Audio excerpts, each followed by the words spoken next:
আজকে থেকে প্রায় 4014 বছর আগের কথা। আজকে থেকে যখন আমরা লেকচার দিচ্ছি, এখন থেকে প্রায় 4014 বছর আগের কথা, মানে প্রায় 4000 বছর আগের কথা। হিসেবটা মেলানো হয়েছে এভাবে যে ঈসা আলাইহিসসালাম এবং মুহাম্মদ সাল্লাল্লাহু আলাইহি ওয়াসাল্লামের যে উম্মত, এর মধ্যে ডিস্টেন্স ছিল 570 বছরের মতো। আবার মুহাম্মদ সাল্লাল্লাহু আলাইহি ওয়াসাল্লামের উম্মতের 1444 বছর চলে গেছে, এটা কাউন্ট করা যায়। আর এর আগে ঈসা আলাইহিসসালাম থেকে ইব্রাহিম আলাইহিসসালামের ডিস্টেন্সটা হচ্ছে 2000 বছর। এই ক্যালকুলেশন করলে বোঝা যাচ্ছে যে প্রায় 4000 বছর আগের কথা, বা 4014 বছর আগের কথা। গল্প শুনতে আমাদের ভালো লাগে তো নাকি? গল্পের মাধ্যমে অনেক কিছু জানা যায় আর কি। আজকে গল্পটা কিন্তু একটু ইউনিক। আজকে থেকে প্রায় 4014 বছর আগের কথা। একটা চমৎকার সভ্যতা ছিল, ঐতিহাসিক সভ্যতা, তার নাম ছিল ব্যাবিলন। এটা ইরাকে ছিল, সেখানে বাবেল নামে একটা শহর ছিল। আমরা অনেকে জানি না যে বর্তমান বাগদাদ হচ্ছে সেই বাবেল নগরী। বর্তমান বাগদাদ হচ্ছে সেই বাবেল নগরী। আর বাবেল সম্পর্কে আল কোরআনে কিন্তু আয়াত আছে। আল কোরআন এমন একটা কিতাব, বিস্ময়কর কিতাব, যেখানে সব কিছুই নাজিল করা হয়েছে। তো আল্লাহ পাক সূরা কাহফে তো বলেছেন, ওয়ালাকাদ সাররাফনা ফি হাযাল কুরআন লিন-নাসি মিন কুল্লি মাসাল। আমি এই কোরআনে মানব জাতির জন্য প্রত্যেকটা বিষয়কেই ব্যাখ্যা করেছি। ওয়া নাযালনা আলাইকাল কিতাবা তিবয়ানান লিকুল্লি শাই। হে নবী, আমি আপনার প্রতি এমন একটা কিতাব নাজিল করেছি যেটা তিবয়ানান লিকুল্লি শাই, প্রত্যেকটা বিষয়কে ব্যাখ্যা করে। যারা আহলে কোরআন ভ্রান্ত আকীদার অনুসারী, তারা কিন্তু এই আয়াত থেকেই দলিল পেশ করে যে কোরআন তো তিবয়ানান লিকুল্লি শাই, প্রত্যেকটা বিষয়ের ব্যাখ্যা। তার নতুন করে হাদিসের কি প্রয়োজন আছে? এটা আমাদের আলোচনার টপিক না, আমরা ওদিকে যাচ্ছি না। তো আল্লাহ পাক কোরআনে কিন্তু বাবেল নগরীর কথা বলেছেন। সূরাতুল বাকারার 101-2 এই আয়াতগুলোতে আছে। এই বাবেল নগরী তৎকালীন সময় জাদুবিদ্যার একটা আকড়া ছিল আর কি। এর আগে আমরা জানি সুলাইমান আলাইহিসসালামের সময় ওই হারুত আর মারুত দুজন ফেরেশতাকে দিয়ে মানুষকে পরীক্ষা করা হয়েছিল। এই ঘটনাটা সূরা বাকারার 101-2 এই আয়াতগুলোর মধ্যে আছে, দেখে নিয়েন। আমি রেফারেন্সগুলো বলে দিলাম। তো এখানে এই বাবেল নগরীর কথাটা আছে, ঠিক আছে? তো এই নগরীতে প্রায় 4014 বছর আগে একটা ফুটফুটে সুন্দর শিশু জন্ম নেয়। দেখতে খুবই সুন্দর, অমায়িক, দেখলেই মানে মন কেড়ে নেয়ার মতো সুন্দর। এমন কিছু বাচ্চা থাকে কিন্তু দেখলে আদর করতে ইচ্ছা করে, মন কেড়ে নেয়ার মতো, ইউনিক, সবার চেয়ে আলাদা। এবং জন্ম নিয়েছে সে এমন একটা পরিবারে, যেই পরিবার তৎকালীন সময়কার যে জালেম শাসক নমরুদ, তার প্রধান পুরোহিত, তার নাম আজার। তৎকালীন বাবেলের শাসনকর্তার নাম হচ্ছে নমরুদ এবং তার প্রধান পুরোহিতের নাম আজার। তার ঘরেই জন্ম নিয়েছেন এই তাওহীদের শেকর ইব্রাহিম আলাইহিস সালাম। আল্লাহ পাকের কি মানে, আল্লাহ পাক কি না করতে পারেন আসলে। যেখানেই আবু জেহেল, সেখানেই মুহাম্মদ সাল্লাল্লাহু আলাইহি ওয়াসাল্লামের জন্ম হয়। যেখানেই নমরুদ, সেখানেই ইব্রাহিমের মতো মানুষ আসেন। যেখানেই ফেরাউন, সেখানে আবার মূসা আসেন। মূসাকে আল্লাহ রাব্বুল আলামিন ফেরাউনের ঘরেই মানুষ করলেন। ইব্রাহিম আলাইহিস সালামকে আল্লাহ পাক আজারের ঘরেই মানুষ করলেন। আজকেও আমরা দেখি এরকম সিটি অফ আখিরুজ্জামানে কিছু কিছু দিনী বোন চেহারা না দেখানোর জন্য আন্দোলন করছে। চিন্তা করতে পারেন, যেখানে যত বেশি জাহেলিয়াত, সেখানে তত পাক্কা মুসল্লি জন্ম নেবে, মুমিন জন্ম নেবে ইনশাআল্লাহ। যেখানে যত বেশি জাহেলিয়াত, সেখানে তত শক্তিশালী মুমিনদের জন্ম হবে ইনশাআল্লাহ। তো এখন তৎকালীন নমরুদ যে সভ্যতার অধিবাসী ছিল, এই সভ্যতাটাকে আমরা বলি কালাডীয় সভ্যতা। এটাকে কালাদীয় সভ্যতা বলা হয়। এটা মূলত জাদুর জন্য একটু বিখ্যাত ছিল, যেটা রেফারেন্স আমি দিলাম সুলাইমান আলাইহিস সালামের যুগ থেকে। এখানে আজারের ঘরে জন্ম নিয়েছেন আমাদের নবীগণের পিতা, মুসলিম জাতির পিতা ইব্রাহিম আলাইহিস সালাম। সুবহানাল্লাহ। বলা বাহুল্য যে নমরুদ কিন্তু 400 বছর বেঁচে ছিল, এবং 400 বছর হায়াত পাওয়ার পরে সে মনে করছিল যে সে কখনো মারা যাবে না। এরপরেই সে নিজেকে খোদা দাবি করা শুরু করেছে আর কি। এই বাচ্চা ছেলেটা বড় হতে লাগলো। যারা সমাজকে পরিবর্তন করে তারা কিন্তু সমাজের স্রোতে গা ভাসায় না। নবী সাল্লাল্লাহু আলাইহি ওয়াসাল্লামের জন্মটা একটু মিলাই এটার সাথে। আমাদের নবীও ঠিক এরকমই একটা সমাজে জন্ম নিয়েছেন। ইব্রাহিম আলাইহিস সালাম যেমন জন্ম নিয়েছেন শিরকে ভরা সমাজে, চতুর্দিকে মূর্তি পূজা হচ্ছে, ইভেন তার বাসায় তার বাবা হচ্ছে মূর্তি পূজারীদের সর্দার, তার ঘরে তিনি জন্ম নিয়েছেন। ঠিক তেমনি রাসূল সাল্লাল্লাহু আলাইহি ওয়াসাল্লাম যে মক্কায় জন্ম নিয়েছেন, সেই মক্কা ছিল শিরকের আকড়া। সেখানে লাত, উজ্জা, হবল, মানাতের পূজা হতো, সুদ ছিল, জিনা ছিল, ব্যভিচার ছিল, মাদক ছিল, গোত্রীয় হানাহানি ছিল, নারীর অবমাননা ছিল। এরকম আইয়ামে জাহিলিয়াতেও নবী সাল্লাল্লাহু আলাইহি ওয়াসাল্লাম জন্ম নিয়েছেন। নবী সাল্লাল্লাহু আলাইহি ওয়াসাল্লাম, ইব্রাহিম আলাইহিস সালাম দুজনের চেহারাও একরকম ছিল, দুজনের চেহারার গঠনটাও একরকম ছিল, দেহের গঠনও একরকম ছিল। মেরাজের রাতে নবী সাল্লাল্লাহু আলাইহি ওয়াসাল্লাম দেখে এসেছিলেন যে ইনি কে, যাকে দেখতে হুবহু আমার মতো লাগছে। জিবরাইল আলাইহিস সালাম বলেছেন ইনি আপনার পিতা ইব্রাহিম আলাইহিস সালাম। সুবহানাল্লাহ। ঠিক তেমনি আমরা খেয়াল করে দেখি যে জীবনের যে চড়াই উতরাই, পারিবারিক জীবন, সামাজিক জীবন, হিজরতের জীবন, দিন প্রতিষ্ঠা ইত্যাদি, প্রত্যেকটা ডিপার্টমেন্টেও ইব্রাহিম আলাইহিস সালাম আর মুহাম্মদ সাল্লাল্লাহু আলাইহি ওয়াসাল্লামের মধ্যে একটা চরম মিল আছে। এটা আমরা আস্তে আস্তে এই গল্পের ভিতরে গেলে বুঝতে পারবো। আর এই কারণেই হয়তোবা আল্লাহ ভালো জানেন, এই কারণেই হয়তোবা আমরা যখন তাশাহুদের পর দরুদ পড়ি, আমরা দরুদের মধ্যে অন্য নবীর নাম নিচ্ছি না, আমরা মুহাম্মদ সাল্লাল্লাহু আলাইহি ওয়াসাল্লামের সাথে ইব্রাহিম আলাইহিস সালামের নাম নিচ্ছি। হতে পারে এটা একটা কারণ, আল্লাহ ভালো জানেন। এখন এরকম পরিবেশে বড় হতে লাগলেন ইব্রাহিম আলাইহিস সালাম। আমি একটু আগে বলেছি যারা সমাজকে পরিবর্তন করে তারা কখনো সমাজের জাহিলিয়াতের স্রোতে গা ভাসায় না। মুহাম্মদ সাল্লাল্লাহু আলাইহি ওয়াসাল্লাম সমাজ পরিবর্তন করেছেন আইয়ামে জাহিলিয়াতকে মাত্র 23 বছরের ব্যবধানে, কিন্তু তিনি কিন্তু জাহিলিয়াতের সাথে গা ভাসান নাই। তিনি কখনো সুদ খাননি, তিনি কখনো মূর্তি পূজা করেন নাই, তিনি কখনো কোনো অন্যায় গুনাহ করেন নাই, তিনি কখনো মাদকদ্রব্যের কাছেও যান নাই, কিন্তু সমাজটা ছিল এগুলোতে নিমজ্জিত। ঠিক ইব্রাহিম আলাইহিস সালামের ক্ষেত্রেও সেম, তিনি একজন প্রধান পুরোহিতের ঘরে জন্ম নিয়েও কখনো মূর্তির ধার কাছে যান নাই। বরং একটু যখন বড় হচ্ছেন, একটু বড় বলতে ম্যাচিউরড, আমাদের টিকটক প্রজন্মের মতো না, এরা 20-30 বছর হয়ে গেল ম্যাচিউরড হয় না, বুদ্ধি প্রতিবন্ধী, বিকলাঙ্গ। ইভেন ইদানিং আমাদের মেয়েরা ছেলে হচ্ছে আর কি, আমাদের নারীরা এখন পুরুষত্ব দেখাচ্ছে, আর আমরা পুরুষেরা ফেসবুকে একটা স্ট্যাটাস দিয়েই ক্ষান্ত হয়ে থাকি। এটুকু আমাদের দায়িত্ব উম্মার প্রতি। আর এখানে আমরা দক্ষতা অর্জন করেছি অনেক, আমরা সবাই কিবোর্ড মুজাহিদ, আমরা এটা মনে করি, এটাই যুদ্ধ, এটাই জিহাদ। আর নারীরা মাঠে যুদ্ধ করছে এখন সম্ভ্রমের জন্য, অধিকারের জন্য ইত্যাদি। ফ্যামিলিস্ট রেভলিউশনের দিকে তাকালেও তাই দেখা যায়। ছেলেরা এখন বেকার হয়ে যাচ্ছে, কিন্তু মেয়েরা স্বাবলম্বী হচ্ছে। তারা দিনদার নয়, এই মেয়েগুলো দিনদার নয়, কিন্তু জীবনে প্রতিষ্ঠিত হওয়ার জন্য লড়ছে, চ্যালেঞ্জ গ্রহণ করেছে আর কি। এটা ছেলেদের উচিত ছিল। তা আজারের ঘরে জন্ম নেওয়া সেই ইব্রাহিম কিন্তু চ্যালেঞ্জ গ্রহণকারী একটা ছেলে। সে এখন তার পিতাকে বলছে, কি বলছেন আমরা একটু কোরআনের ভাষা শুনি। আল্লাহ রাব্বুল আলামিন বলেছেন, সূরা মারিয়ামের মধ্যে এসেছে ঘটনাটা 41 থেকে 45 নম্বর আয়াতের মধ্যে। আল্লাহ পাক বলছেন, ওয়াজকুর ফিল কিতাবি ইব্রাহিম বা'দা আউযু বিল্লাহি মিনাশ শাইতানির রাজীম। হে নবী মুহাম্মদ সাল্লাল্লাহু আলাইহি ওয়াসাল্লাম, আপনি এই কিতাবে ইব্রাহিমের ঘটনা বর্ণনা করুন। ইয ক্বালা লিআবিহি, যখন ইব্রাহিম তার বাবাকে বললেন, তার বাবা মানে আজারকে বললেন, ইয়া আবাতি, হে আমার বাবা, লিমা তা'বুদু, তুমি কেন ইবাদত করো এমন সত্তার, মা লা ইয়াসমাউ, যে শুনতে পারে না, ওয়ালা ইউবসিরু, দেখতেও পারে না, ওয়ালা ইউগনি আনকা শাইআ, তোমার কোনো উপকার করতে পারে না।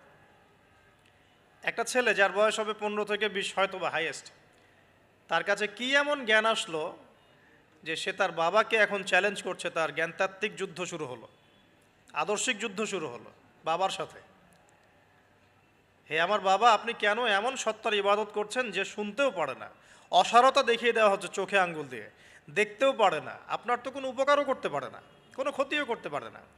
ওয়ালাম ইউগনি আনকা শাইআ, ইয়া আবাতি, হে আমার বাবা, ইয়া আবাতি ইন্নী আখাফু আন ইয়ামাসসাকা আযাবুম মিনার রাহমানি ফাতাকুনা লিশ-শাইতানি ওয়ালিয়্যা, হে আমার বাবা, আমি ভয় পাচ্ছি যে আপনার উপরে না আবার আল্লাহ পাকের গজব নেমে আসে এবং আপনি শয়তানের ওলি না হয়ে যান। ওলি মানে কি? বন্ধু, বন্ধু, শয়তানের বন্ধু না হয়ে যান। ইয়া আবাতি ইন্নী ক্বাদ জাআনি মিনাল ইলম মা লাম ইয়াতিকা ফাত্তাবি'নি আহদিকা সিরাতান সাওয়্যা। কি চমৎকার কথা! ছোট্ট ছেলেটা বলছে, হে আমার বাবা, আমার কাছে একটা জ্ঞান আসছে, জ্ঞান, আমার কাছে একটা জ্ঞান এসেছে যেটা তোমার কাছে আসে নাই। ফাত্তাবি'নি, তুমি আমার অনুসরণ করো। আহদিকা, আমি তোমাকে পথ দেখাবো। সিরাতান সাওয়্যা, সহজ সরল পথ দেখাবো তোমাকে। সন্তান বাবাকে নসিহত করছে, দেখুন, সন্তান বলছে আমার কাছে এমন জ্ঞান এসেছে বাবা যেটা তোমার কাছে আসে নাই, তুমি আমাকে ফলো করো, আমার অনুসরণ করো, আমি তোমাকে পথ দেখাবো। Ego problem, ego. আজকেও যখন কম বয়সী কোনো মানুষ বেশি বয়সের কাউকে দাওয়াত দিতে যাবে, এরকম প্রবলেম ফেস করতে হবে। তার বাবা কি বলল, কেন ফেস করতে হবে আল্লাহ পাক সেটাও বলেছেন সূরা বাকারা, এটা এই সূরাটা সূরা বাকারায় বলেছেন। ওয়া ইযা কিলা লাহু ইত্তাকিল্লাহ, কিছু মানুষ আছে যাদেরকে যদি বলা হয় আল্লাহকে ভয় করুন, আখাযাতহুল ইজ্জাতু বিল ইসম, তাদের প্রেস্টিজে লাগে। এক কথায় কি? প্রেস্টিজে লাগে, প্রেস্টিজ নষ্ট হয়। আখাযাতহুল ইজ্জাতু বিল ইসম ফাহাসবুহু জাহান্নাম, আল্লাহ বলছেন ওর জন্য জাহান্নামই যথেষ্ট। তো এখনকার সমাজে এই প্রবলেমটা আপনারা ফেস করবেন। যদি আপনার বয়স কম হয়, আপনার কাছে অনেক জ্ঞান থাকলেও মানুষ সমাজের নিতে যাবে না। আপনি ক্রিপ্টোকারেন্সি নিয়ে কথা বলছেন, এক শ্রেণীর ধর্মনেতাই আপনার পিছনে লেগে যাবে। আপনি ইসলামিক রেভলিউশন নিয়ে কথা বলবেন, ইসলাম এস্টাবলিশমেন্ট নিয়ে কথা বলবেন, ইউনিটি নিয়ে কথা বলবেন, উম্মার করণীয় নিয়ে কথা বলবেন। আপনি এই বয়সে, এত ছোট বয়সে আপনি উম্মার প্রবলেমসগুলো ফাইন্ড আউট করে সেগুলো সলিউশন নিয়ে কথা বলবেন, এত বড় সাহস আপনার? এটাই প্রবলেম এখন। অথচ চমৎকার একটা বিষয়, আমাদের সমাজে এগুলো দেখা যায়, অন্য কোথাও দেখা যায় না। কোনো ড্রাইভারকে জিজ্ঞাসা করবেন, কোনো ড্রাইভারকে জিজ্ঞাসা করবেন, তার স্কিল সম্পর্কে জিজ্ঞাসা করবেন যে আপনার স্কিল কেমন। একটা অ্যান্সার দেবে সে, আমি 10 বছর থেকে চালাই, বা 15 বছর থেকে চালাই, আমি 27 বছর থেকে গাড়ি চালাই। মানে তার এই বয়সটাই হচ্ছে স্কিলের মানে দলিল, সার্টিফিকেট। এখন এরকম চলছে দিনী অঙ্গনেও, আমি 20 বছর থেকে ফতোয়া দিই, আমি 32 বছর থেকে ওয়াজ করি, আমি এই করি, আমি সেই করি। এই যে জাহির করা, আল্লামা তাকি উসমানী দামাত বরাকাতু এবং তার যারা ছাত্ররা আছেন সারা উপমহাদেশে, স্পেশালি বাংলাদেশে, তাদের অনেকের সাথে আমি দেখা করেছি। তারা একটা নসিহত সবাই কমনভাবে করেন, দেখি নসিহতটা করেন যে কখনো নিজেকে জাহির করবা না, কখনো নিজেকে জাহির করবা না, তাহলে আল্লাহ তোমার এলেম কেড়ে নিবে। আর আমরা এখন দিনী অঙ্গনে জাহির করার জন্য ব্যস্ত, আমি এত বছর থেকে এটা করি, আমি অত বছর থেকে করি। অথচ এটা কোনো দলিল নয়, এটা কোনো সার্টিফিকেট নয়। এত বছর থেকে বলার পরেও ভুল হতে পারে, যেটা ভুল হবে সেটা শুধরে নিতে হবে। আর নবী সাল্লাল্লাহু আলাইহি ওয়াসাল্লাম যায়েদ বিন হারেসা রাদিয়াল্লাহু আনহুকে একটা কাফেলার সেনাপতির দায়িত্ব দিয়েছিলেন যখন তার বয়স মাত্র 17 বছর। কত বছর? 17 বছর বয়সী একজন তরুণ সাহাবী যায়েদ ইবনে হারেসা রাদিয়াল্লাহু আনহু, তিনি নেতৃত্ব দিচ্ছেন এমন সাহাবীদের যে সাহাবীরা তার চেয়ে বয়সে অনেক বড়। এমনকি এই অভিযান শেষ হওয়ার আগেই নবী সাল্লাল্লাহু আলাইহি ওয়াসাল্লাম ইন্তেকাল হয়। তার পরবর্তীতে আবু বকর সিদ্দিক রাদিয়াল্লাহু আনহু সেই অভিযান আবার চালানোর চেষ্টা করেন, আবার চালানোর জন্য মনস্থ করেন। তিনি আবার যায়েদ বিন হারেসা রাদিয়াল্লাহু আনহুকেই নেতৃত্ব দেন। এটা নিয়ে ওমর রাদিয়াল্লাহু আনহু তাকে কিছু কথা বলেন যে আপনি যায়েদ বিন হারেসাকে নেতৃত্ব দিচ্ছেন, বয়সে ছোট সাহাবী, তার পিছনে অনেক বড় বড় সাহাবী থাকবে, তারা তো তাকে নাও মানতে পারে, এটা কেমন হয়? বারবার তাকে ভেটো দিচ্ছেন। শেষমেশ আবু বকর সিদ্দিক রাদিয়াল্লাহু আনহু একটু রেগেই বললেন যে ইস্তা'মালাহু রাসূলুল্লাহ ওয়া আনতা তা'মুরুনি আন আনজি'হু, তাকে তাকে স্থলাভিষিক্ত করেছে স্বয়ং আল্লাহর রসুল, আর তুমি এসে আমাকে বলছো আমি তাকে অপসারণ করব। সুবহানাল্লাহ। নবী সাল্লাল্লাহু আলাইহি ওয়াসাল্লাম যোগ্যতা দেখতেন মানুষের, কার যোগ্যতা কতটুকু আছে। তো ওইদিকে আমি ভিতরে ঢুকছি না। আমরা এখন সোশ্যাল অ্যাফেয়ার্সে যা দেখি যে আমরা যোগ্যতার চাইতে অন্যান্য বিষয়গুলোকে বেশি মূল্যায়ন করা শুরু করি আর কি। এতে করে তরুণরা উঠে আসতে পারে না, তরুণদের জার্নি অনেক টাফ হয়। এবং যারা স্পেশালি জেনারেল ব্যাকগ্রাউন্ড থেকে দিনের দিকে আসার চেষ্টা করেন তারা পদে পদে হতাশ হয়। তাদেরকে বুকে নেওয়ার মানুষ খুব কম থাকে। কেন জানি তাকে মানুষ কাউন্টার মনে করে, এনিমি মনে করে, অন্তর্দাহ সৃষ্টি হয়, একটা জ্বালান হয়। হঠাৎ করে উড়ে এসে জুড়ে বসলো, উম্মার দায়িত্ব নিয়ে নিচ্ছে, কোত্থেকে আসলো এটা, এরকম একটা দৃষ্টিভঙ্গি আমরা দেখতে পারি আর কি। অর্থাৎ কাম্য ছিল না এটা। বরং তরবারি যত আপনি শান দিবেন তত ধারালো হবে। তো শান দিবে কারা? যারা তরোয়াল চালাতে পারে তারাই। যারা চালাতে পারে তারা যদি তরোয়ালকে ভোতা করে দেয় তাহলে তো এটা দিয়ে আপনি জালেমের গর্দান কাটতে পারবেন না। তো যাই হোক, আমরা বেশি হাইথটের কথায় না যাই। আজার এখানে ছিলাম, দেখেন বাবাকে সন্তান উপদেশ দিচ্ছে। এবার বাবার উত্তরটা শোনেন। বাবা কেন গ্রহণ করলো না? বললাম প্রেস্টিজ ইস্যু। তুমি ছোট মানুষ হয়ে আমাকে এত বড় কথা বলো। হ্যাঁ, তখন বাবা বলছেন আনতা রাগিবুন আনতা আন আলিহাতিনা ইয়া ইব্রাহিম। হে ইব্রাহিম, তুমি কি আমাদের ইলাহগুলো, উপাস্যগুলো থেকে মুখ ফিরাচ্ছ? তুমি কি আমাদের উপাস্যগুলো থেকে মুখ ফিরিয়ে নিচ্ছ?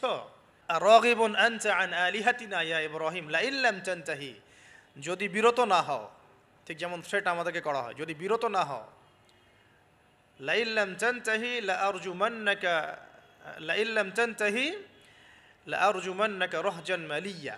তিনি বলছেন যদি বিরত না হও তাহলে তোমার মাথাটা পাথর দিয়ে মেরে ফাটিয়ে ফেলবো।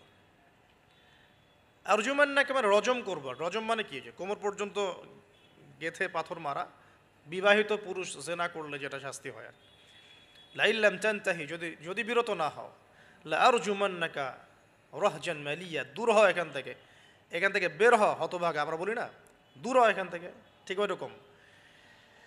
যদি ফিরে আসো ভালো কথা, না ফিরে আসলে রজম করে দিব, মাথা ফাটিয়ে ফেলবো পাথর দিয়ে মেরে, এখান থেকে দূর হও হতভাগা। কাকে বলছে এটা?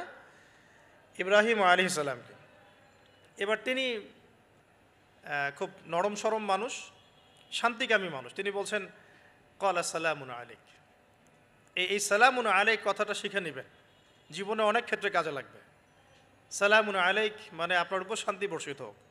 যখনই আপনি কলিউশন অ্যাভয়েড করতে চাবেন সালাম দিয়ে চলে আসতে হবে, সেটা পরিবারেও, সমাজেও, দিন প্রতিষ্ঠার ক্ষেত্রে। কেউ আপনাকে সমালোচনা করছে, গালিগালাজ করছে, গীবত তহমত করছে, আপনাকে নিয়ে এপিসোড বানাচ্ছে, মানে আপনি কি করবেন? প্রত্যেকটার কাউন্টার দিতে থাকবেন? তাহলে আপনার গোল নষ্ট হয়ে যাবে, আপনার গোল থেকে আপনি বিচ্যুত হয়ে যাবেন। এগুলো নিয়ে আপনাকে ব্যস্ত থাকতে হবে। তখন এগুলো নিয়ে উম্মাহ ব্যস্ত আছে বলেই এখন পর্যন্ত গোল অ্যাচিভ হয় নাই। আমরা এগুলো নিয়ে ব্যস্ত আছি বলেই এখন গোল অ্যাচিভ হয় নাই। তো এই কারণে ইব্রাহিম আলাইহিস সালামের সুন্নাহ হচ্ছে সালামুন আলাইক, তোমাদের উপর শান্তি বর্ষিত হোক। হ্যাঁ, তবে যে জায়গাটাতে দালিলিকভাবে জ্ঞানতাত্ত্বিক যুদ্ধ করতে হবে সেটা করতে হবে, সেটা অন্য ইস্যুস। তো ইব্রাহিম আলাইহিস সালামকে পরিবার ছাড়তে হলো। পরিবার মানে তার মাকে ছাড়তে হলো, তার বাবাকে ছাড়তে হলো। তার কোনো অপরাধ আছে? ইব্রাহিম আলাইহিস সালামের কোনো অপরাধ আছে? না।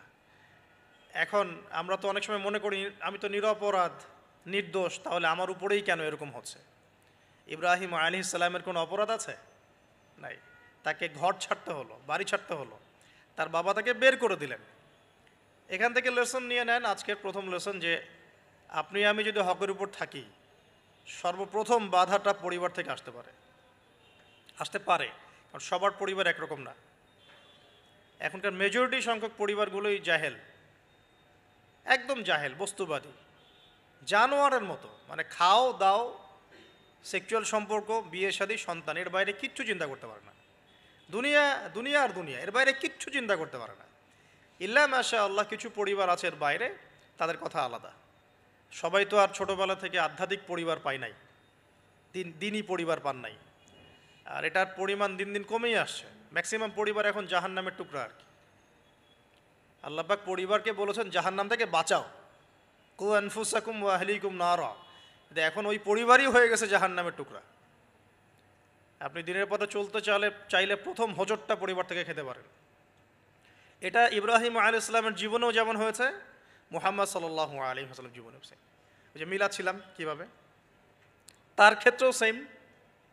চাচারা শত্রু না, চাচারা শত্রু, আশপাশের মানুষ শত্রু। চাচা এসে বাড়ির সামনে খড়কুটা ফেলে দিয়ে যায়, চাচি এসে ময়লা আবর্জনা ফেলে দিয়ে যায়, কেউ গালি দেয়, কত সমস্যা। যখন নিজের মানুষরা আপনার এগেনস্টে চলে যায় তখন মনটা ভেঙে যাবে স্বাভাবিক।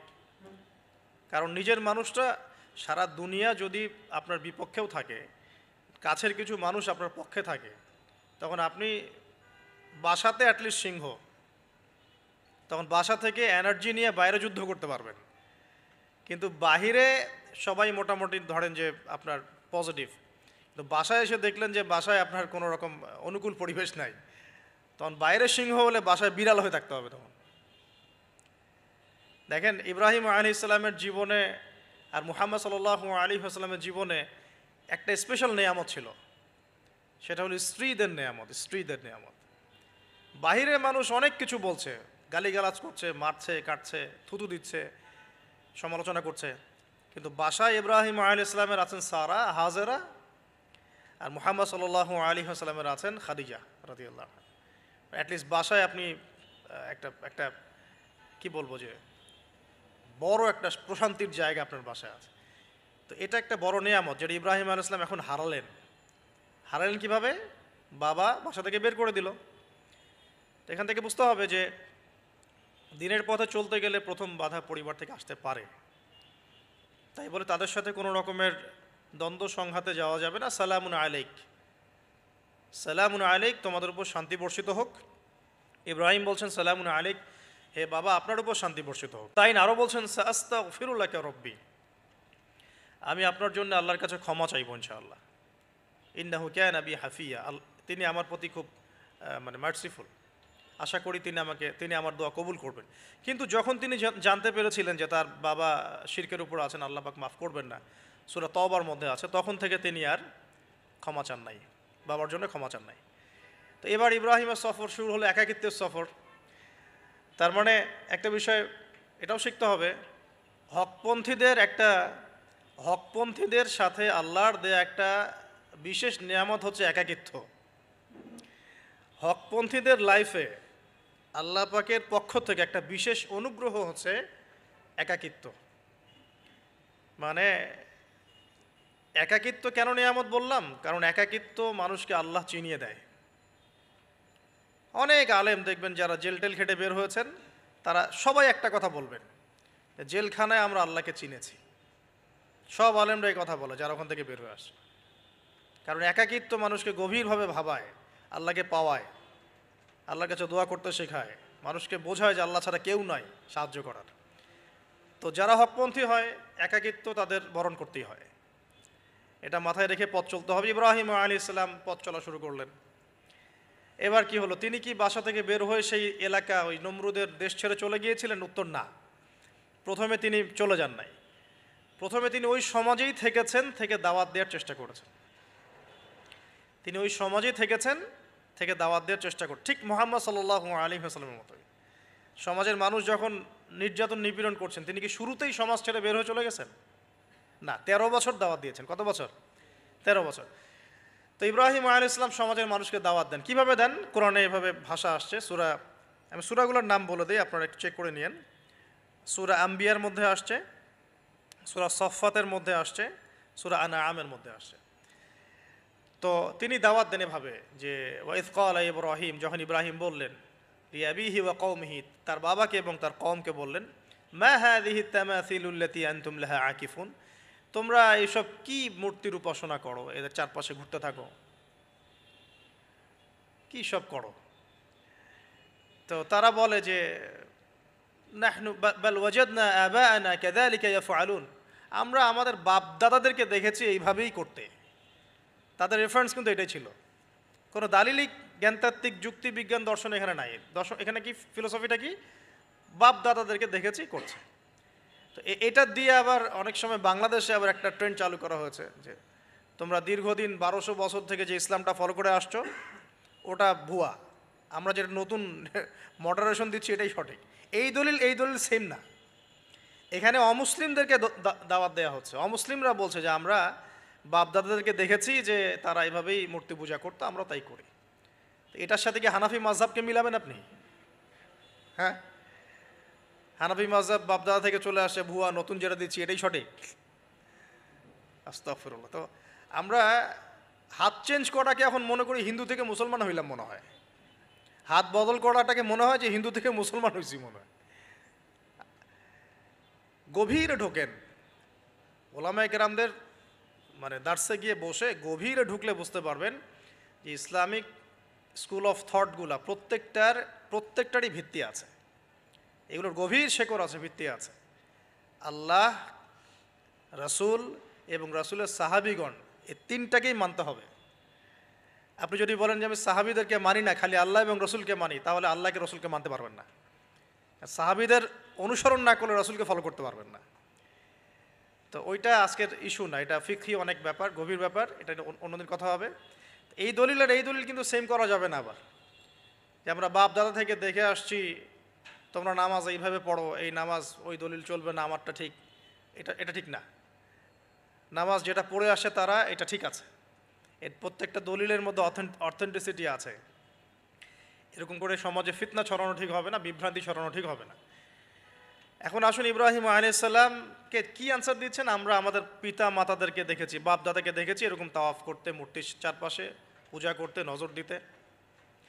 তো ইব্রাহিম আলাইহিস সালাম বলছেন যে হাল ইয়াসমাউনাকুম, এই মূর্তিগুলো কি তোমাদেরকে শুনতে পারে?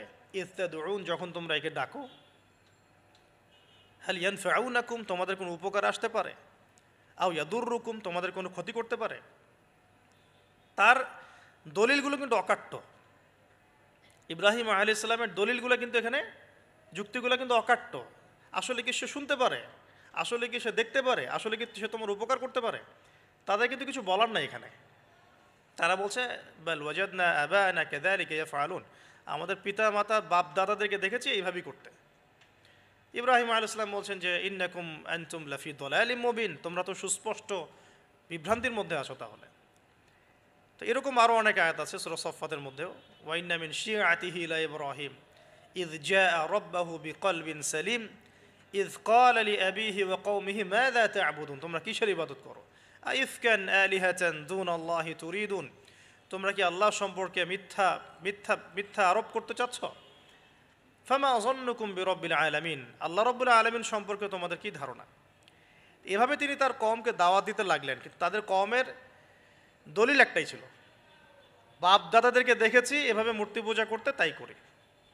সনাতন, এটা ছিল কি সনাতন থটস। অথচ সর্বপ্রথম এটা শুরু হয় কোন নবীর আমল থেকে? নূহ আলাইহিস সালাম। নূহ আলাইহিস সালামের যুগের মানুষ সর্বপ্রথম এই মূর্তি পূজা শিরক করেছে। এর আগে মূর্তি পূজা ওয়ার্ল্ডে ছিল না, নূহ আলাইহিস সালামের যুগ থেকে শুরু হয়েছে। তাহলে এটাকে আমরা সর্বোচ্চ পর্যায়ে সনাতন বলতে পারি না। তারও আগে যে সময় চলে গেছে, ওই সময় মানুষ তাওহীদপন্থী ছিল, আদম আলাইহিস সালামের যুগে, তখন মানুষ এই কাজ করতো না।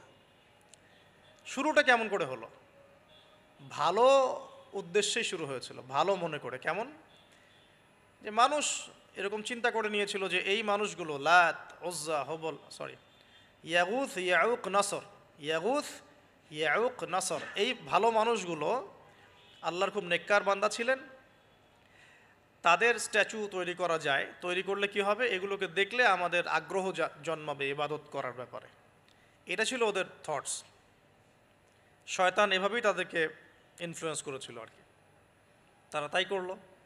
এই জেনারেশনটা যখন মারা গেল, পরের জেনারেশন যখন আসলো, তখন শয়তান ওদেরকে বোঝালো, ধরেন 100-200 বছর পরে বোঝালো যে ওরা খুব ভালো মানুষ ছিল, ওদের মূর্তিকে মসজিদের বাইরে না রেখে ভিতরে ঢুকিয়ে ফেলো, তাদেরকে সেজদা করতে হবে না, ভিতরে ঢুকিয়ে ফেলো, ইবাদতে মনোযোগ আসবে। পরের জেনারেশন এই কাজটাই করলো। থার্ড জেনারেশনকে শয়তান বোঝালো যে সরাসরি ওদের কাছে চাইলেই হবে, তারা আল্লাহ পাকের অনেক মানে কি আনুগত্যপ্রাপ্ত নৈকট্যপ্রাপ্ত বান্দা, সরাসরি তাদের কাছে চাইলেই হবে। আল্লাহর কাছে চাওয়া এখানে চাওয়া একই কথা, ওখানে সেজদা করা এখানে সেজদা করা একই কথা। এখান থেকে শুরু হলো সরাসরি